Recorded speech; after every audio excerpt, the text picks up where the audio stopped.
सलाम आदाब Hindustan GAF news network में आपका स्वागत है। मैं हूं मोहम्मद शोएब रज़ा। आइए चलते हैं आज की बड़ी खबर की तरफ। कोरोना वायरस पूरी दुनिया में जिस तरह से लोगों के लिए मुसीबत का सबब बना है, इसे कुछ लोगों का ये कहना है कि ये किसी की साजिश है और कुछ लोगों का ये कहना है कि ये कुदरत की तरफ से अज़ाब है। हम इस गहराई में तो नहीं जाना चाहते कि ये अज़ाब है या किसी की साजिश है, लेकिन ये एक जानलेवा बीमारी है, इससे हम इनकार नहीं कर सकते और इसे इनकार करना भी नहीं चाहिए।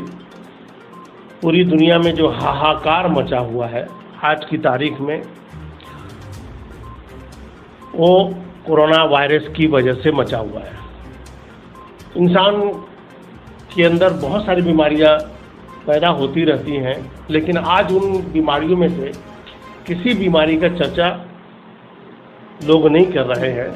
सिर्फ एक बीमारी जिसका नाम है कोरोना वायरस, और इस कोरोना वायरस ने अपना जो तांडव मचाया है, उसने पूरी दुनिया को सोचने पे मजबूर कर दिया है कि दुनिया कहती है I am God, I am God. तो दुनिया आज ये समझ रही है आई एम नॉट गॉड,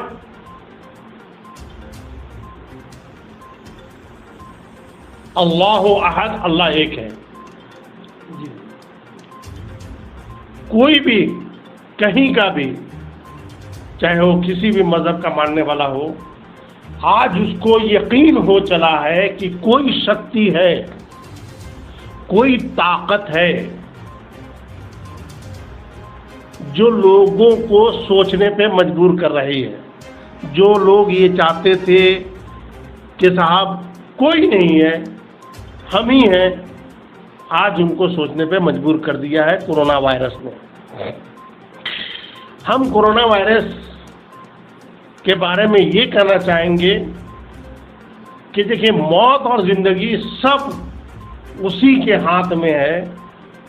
जो निराकार है, जिसका कोई आकार नहीं, वही मौत देता है, वही ज़िंदगी देता है। किसको किस बहाने मौत देता है, किसको किस बहाने मौत देता है, जिसकी तकदीर में जिस बहाने मौत लिखी गई है, उसी बहाने उसको मौत मिलेगी। लोगों से ये गुजारिश करूँगा, बल्कि उस पर मैं ये कहना चाहूँगा, हम्बल रिक्वेस्ट करूँगा कि सरकार, शासन, प्रशासन अगर आपसे ये कहता है या कहती है कि आप घरों से बाहर ना निकलें, इसमें आपका फायदा है, देन हमें उनकी बात को मानना चाहिए। एक होता है ऑर्डर, एक होता है हुक्म, एक होता है बात का मानना। तो गवर्नमेंट ने बात मनवाने के लिए ऑर्डर नहीं दिया। शुरू में उन्होंने कहा कि आप घरों में रहें, आप हिफाजत से रहें। जब लोग नहीं माने तो फिर उस पर सख्ती की गई, और ये सख्ती क्यों की गई? ताकि लोगों का भला हो, लोगों की हिफाजत हो। आज जैसे कहा जा रहा है कि पूरी वायु में ये वायरस फैल गया है, और जो वातावरण में जो सुंदरता थी, उस वातावरण की सुंदरता और वो जो पवन में पवित्रता थी, उसको ख़त्म कर दिया कोरोना वायरस ने।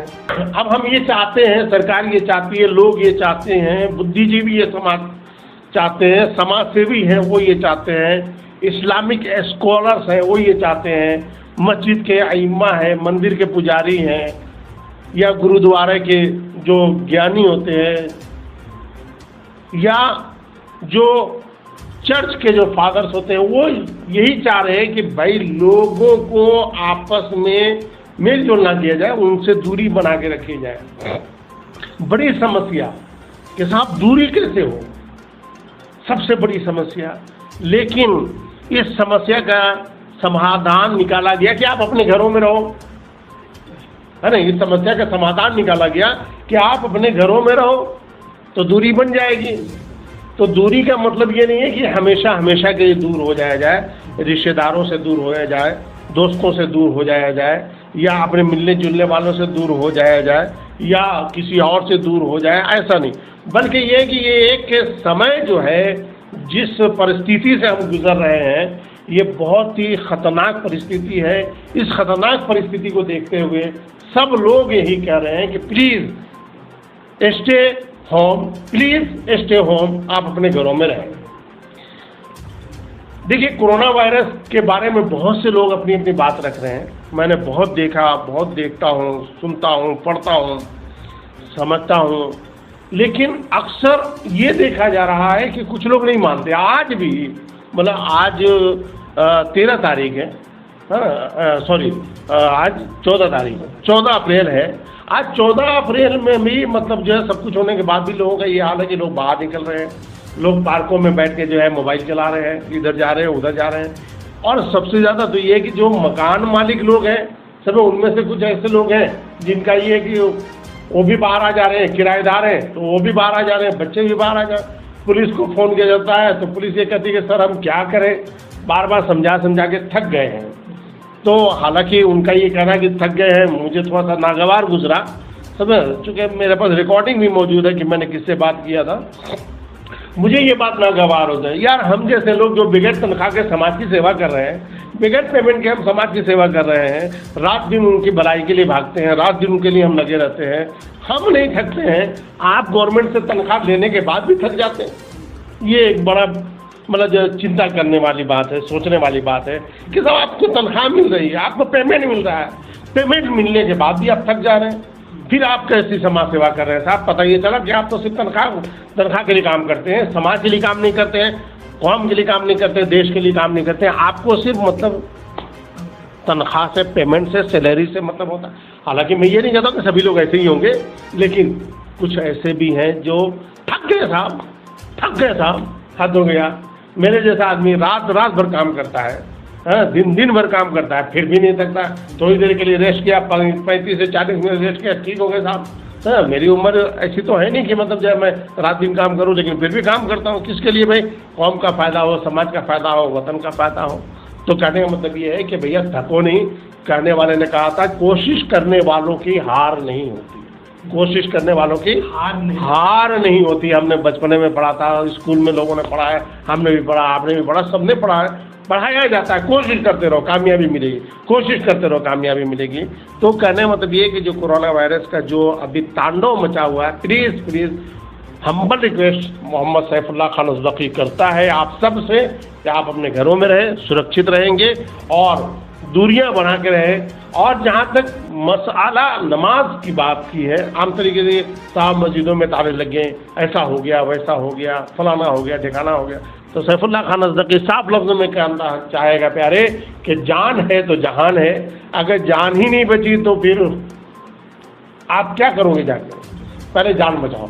चूँकि मज़हब भी हमें ये सिखाता है कि सबसे पहले अपनी जान की हिफाजत करो। मैं आपको ये नहीं कहता कि आप मेरे मज़हब की बात को फॉलो कर दो, मैं ये नहीं कह रहा हूँ। हाँ, अगर आपको अच्छा लगे तो आप मेरे मज़हब की बात को फॉलो करें, है ना। क्योंकि हमारे कुरान में साफ लफ्ज़ों में कहा ला इकराह फी दीन, हमारे दीन में कोई ज़बरदस्ती नहीं है। हमारे कुरान में according to holy book Quran से ला इकराह फी दीन, हमारे दीन में यानी हमारे मज़हब में कोई ज़बरदस्ती नहीं है। आपको अच्छा लगता है दिन आप एक्सेप्ट कीजिए, नहीं अच्छा लगता है मत एक्सेप्ट कीजिए। तो हम ये कहना चाह रहे हैं कि जैसे हाथ धोने की जो बात आती है कि साहब आप बाहर से आए तो हाथ धो लें साबुन से। कई लोग कहते हैं लाल साबुन से धो, है ना, रेड साबुन से। तो रेड साबुन कौन है? आम तरीके से जो मैं किसी का नाम नहीं लेना चाहूँगा, वरना कुछ लोग ये समझेंगे कि साहब सैफुल्लाह साहब जो है उसका विज्ञापन कर रहे हैं, तो मैं लाल साबुन, अब लाल साबुन जो भी हो आप समझ सकते हैं। मैं ये कहना चाहूँगा कि हमारे यहाँ एक वज़ू है, वज़ू है ना, और सिखों के यहाँ इसको पंजगाना बोलते हैं। कुछ ऐसा कुछ लफ्ज़ है, मुझे थोड़ा ध्यान में नहीं आ रहा है। उनके क्या है कि आप हमारे नमाज़ों में हम लोग वज़ू करते हैं, तो वज़ू करने के बाद क्या होता है कि हम सबसे पहले अच्छी तरीके से अपने हाथों को धोते हैं। ये पूरा अच्छी तरह से हमने धो लिया। धोने के बाद फिर हमने जो है कुल्ला किया, 3 मरतबा पूरे अंदर तक कुल्ला किया, फिर हमने नाक में पानी 3 मरतबा चढ़ाया। तो देखिए हाथ भी साफ़ हो गया, मुंह के अंदर जो गंदगी थी वो भी बाहर आ गई, नाक के अंदर जो गंदगी थी वो भी बाहर हो गई। फिर हमने 3 मरतबा जो है हमने पूरे चेहरे को जो है धोया, अच्छी तरीके से साफ किया। फिर हमने मसा किया तो सर के बाल और पीछे यहाँ तक ये कानों में उंगलियाँ किया, इस तरह से हमने किया। फिर उसके बाद हमने हाथों को हमने धोया, कलाइयों समेत धोया, सब सर का मसा किया। फिर हमने पैरों को धोया। तो आप देखिए शरीर के बहुत सारे हिस्से की धुलाई भी मौका मिला है। बच्चों की पढ़ाई पे आप ध्यान नहीं दे पाते थे, बीवी की बहुत सारी ज़रूरतें तो उस पर आप ध्यान नहीं दे पाते थे, तो अभी आपको एक बड़ा अच्छा मौका मिला है माँ की खिदमत करने का। क्यों? Paradise lies under feet of mother, paradise lies feet of mother, माँ के चरणों के नीचे जन्नत है और father is the main gate of heaven, के पिता स्वर्ग का मुख्य द्वार है। तो हमें माँ बाप की सेवा करने का मैं कहता हूँ सुनहरा अवसर प्राप्त हुआ है। और बीवी का ख्याल रखना, बच्चों का ख्याल रखना। आम तरीके से बच्चों को पढ़ाई नहीं, उनका होमवर्क चेक नहीं कर पाते थे, उनकी पढ़ाई पर ध्यान नहीं दे पाते थे, आप ध्यान दीजिए।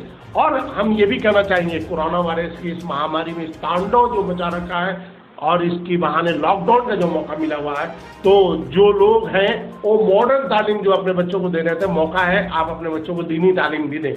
बहुत से लोग ये कहते हैं कि साहब मदरसे वाले लोगों को जो है स्कूल में और कॉलेज की भी तालीम लेनी चाहिए। मैं कहता हूँ बिल्कुल लेनी चाहिए, एक्सेप्टेड, मैं एक्सेप्ट करता हूँ इस बात को। लेकिन मैं ये कहता हूँ कि भाई जहाँ आप ये कहते हो कि मदरसे के बच्चों को स्कूल कॉलेज की तालीम लेनी चाहिए, मुख्य धारा से जुड़ना चाहिए, मॉडर्न एजुकेशन लेना चाहिए, वही मैं हम्बल रिक्वेस्ट करता हूँ कि जो स्कूल कॉलेज के बच्चे जो मॉडर्न एजुकेशन ले रहे हैं वो दीन की तालीम ज़रूर लें, ताकि दीनी तालीम आने के बाद अगर आप डॉक्टर बनेंगे तो कभी आप बेईमान नहीं होंगे, अगर आप कलेक्टर बनेंगे तो कभी बेईमान नहीं होंगे, अगर आप RSS ऑफिसर बनेंगे तो कभी बेईमान नहीं होंगे, अगर आप इंजीनियर बनेंगे तो कभी बेईमानी नहीं करेंगे, अगर आप एक SP बनेंगे, DSP बनेंगे या बड़े पोस्ट पर जाएंगे तो आप कभी बेईमानी नहीं करेंगे, एक पत्रकार, एक एंकर बनेंगे तो कभी जो बेईमानी नहीं करेंगे, कभी किसी से दबेंगे नहीं, हक बात बोलते रहेंगे और हक के लिए लड़ते रहेंगे, हक के लिए मरते रहेंगे। क्यों?